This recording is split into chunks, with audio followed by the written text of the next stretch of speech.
Live from Denver's Cherry Creek neighborhood, you are watching and listening to the Kyle Malnati Show. I'm your host, Kyle Malnati, and this is where Multifamily Matters. Here today on our show, we're going to talk about an exciting topic, marketing and leasing in the apartment world to millennials. The bumper music that we just walked into is Taylor Swift's 22. And I love that song. It's one of those pick-me-up songs, but most importantly, it has a lot of relevance to what we're going to talk about today. For the multifamily investor, I did a blog post a few weeks back about marketing to the millennial generation. What I got this topic from was a magazine called Multifamily Executive. And Multifamily Executive had this great piece about what it's like and what really not to do when it comes to marketing to millennials. And so for the busy multifamily investor, I read it and dissected it and providing here a brief synopsis for you. And I hope this will be informational. The song 22, Taylor Swift's song there, the relevance that we have is that 22 years old is actually the most populated age group of the entire United States. It's the most common age in the US today, followed by, get this, 23 and 21. And why is this significant?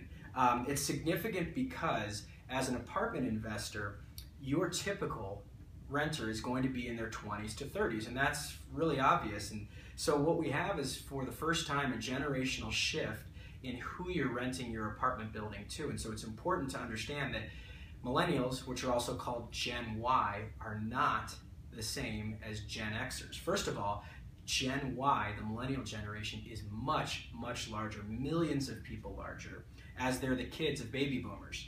Gen Y typically rented and looked at things differently. So here's what to do with the millennial generation. And I think that the idea here is, let's always try to find ways to market to your consumer. This isn't about right or wrong, it's just the fact that we're all different. And if you're an apartment investor, the majority of the people you're going to be interacting with in your apartments are in their 20s and 30s.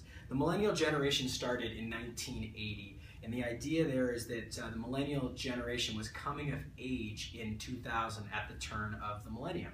And that's why we've coined that generational name for the millennials. And millennials really want to be treated differently when it comes to being marketed to. Frankly, they don't want to be marketed to.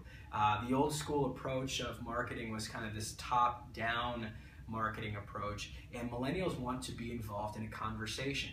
They want to be involved in an event where they feel like they're really being heard. And we've got some ideas for you from Multifamily Executive Magazine that we have expanded on, and I think it'll be a lot of fun. So some ideas on how to really capture the millennial generation when you're doing leasing. Host a party is the first suggestion, and I'll expand on what I mean by host a party. The magazine that I read this out of is generally focused on talking to institutional investors. And here at the Kyle Malnati Show, we're all about talking to owners of small to mid-size apartments. And I specifically say 10 to 110 unit buildings in central Denver.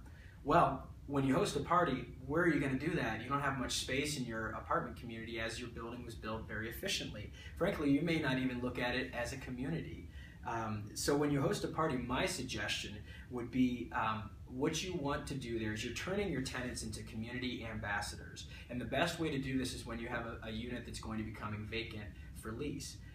The apartment market in Denver has been on this incredible upward trend with historically high rent levels that have really been pushed to such new heights because of the fact that vacancy has been so low, and until recently we really haven't had a lot of construction in Denver. And so we've got this perfect storm of real estate in central Denver, and we all know that the market is tight. We know that it's hard to find a unit if you're looking as a tenant, and I think the best way to do that is when you've got these tenants in your building, they've got friends and they've got people that they know that are dying to live somewhere close to the scene. somewhere close to all of the neighborhood amenities that you'd have, being close to downtown, being close to coffee shops and restaurants. And what I would suggest you do with this party idea is open up that vacant unit once it's clean and rent ready, and you may have to delay a week or so, which I know some of my clients might not be interested in because you can lease units so quickly, but I think that this will end up getting you a better quality tenant and really create some buzz around your building. Have those tenants invite their friends, and who doesn't like free food? So I think you offer free food, have it be an event right before the evening event, so I would say right after work hours, maybe the 6 to 7 o'clock hour, and use it as an opportunity to show off your apartment. And what this will do is your tenants will basically sell your unit for you.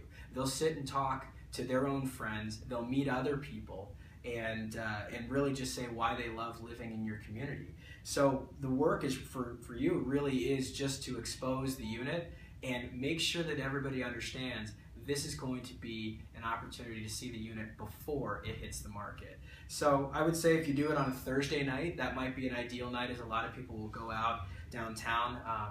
I would say that you want to do it at 6 or 7 o'clock, like I suggested, and then tell everybody it's going to hit Craigslist on Saturday or Sunday. And that'll give them some lead time. You also want to offer a referral to the tenant that ends up procuring the best lead for you. The second thing I would suggest, and we won't dive into this too much, is offer as much technology as possible. Now this could be online leasing, it could be online applications, it could be frankly offering Wi-Fi for free or included with the rent. And what that does for your millennial tenants is everybody's got smartphones, laptops, etc. And smart, good millennial tenants expect to have quality technology at their fingertips. If you'd like to know more about this article that I summarized and then provided some additional insight on, go to our blog. It is DenverApartmentBuildingsForSale.com is the website address. And the next thing I'll share, as we always do in the Kyle Malnati Show, is some insight and inspiration. My good buddy, Rory Vaden, just is about to publish his second book. It'll hit the streets publicly for consumption in January. He's doing some pre-sales right now, and this is a dual quote, a quote that Rory shares as well as one of his own. So the original quote is from Peter Drucker, and Peter Drucker once said, "There is nothing so useless as doing efficiently that which shouldn't be done at all." And then Rory furthers that by saying success is no longer related to the volume of tasks you complete, but rather the significance of them. And as you're thinking about 2015, it's Christmas time. Merry Christmas, everybody that's watching our vlog. I would just challenge you to think about what are you doing on a daily basis that is significant. This isn't about answering every single email in your inbox. And I think you should be courteous about people who reach out to you, but are those really significant tasks, or is that busy work? And I think that as I reflect on what I want to do in 2015, I want to create content for the apartment investor.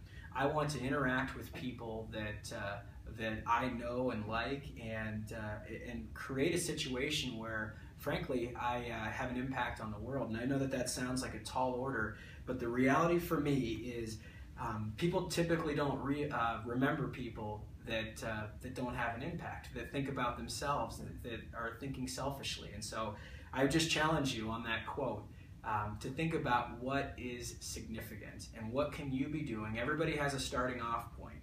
Not everybody's going to be in the same exact spot in their lives, but what can you be doing to be significant? And what I'll share is this book that Rory Vaden, my personal career coach, the person that I've learned most about discipline about, is available for sale in January. It's called Procrastinate on Purpose. Just Google Rory Vaden, Procrastinate on Purpose, and I promise you, I've read it, and you will not be disappointed. Thank you so much for watching this episode of the Kyle Malnati Show. As always, we'll see you around the neighborhood.